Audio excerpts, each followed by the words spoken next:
खटनी ज्यादा पड़ जाता का हो? का बताई हो? बड़े लूह से मुंह झोकराइल, काहे देही आए भाभी बोखराइल।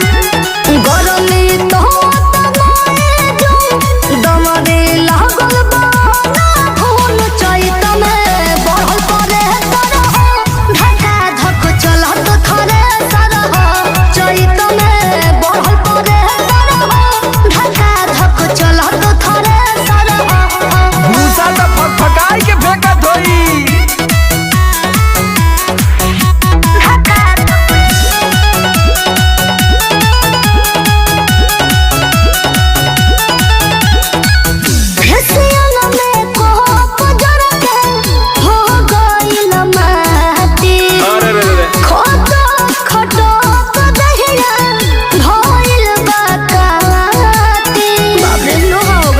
सतुआ पिया सतुआ गोदरल आइलू गवने अब सियार हो गइलू।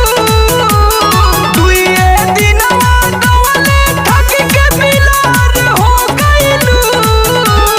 बोझा ढालेला हाथा हो भूसा फेंकेला भागा हो चैन जन पावर रे सरह धक्का धक चलत थरे सरह चैत में बढ़ल परे तरह धक्का धक चलत थरे सरह हमारा धुआं धुआं हो जाए।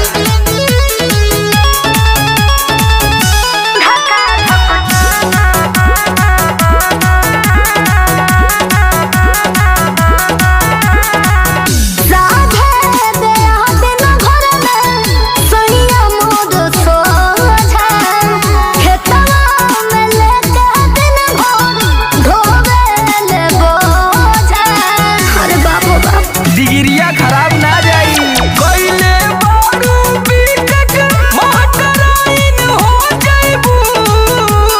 पैसा अबते घरवा के मालिकाइन हो जाइबू।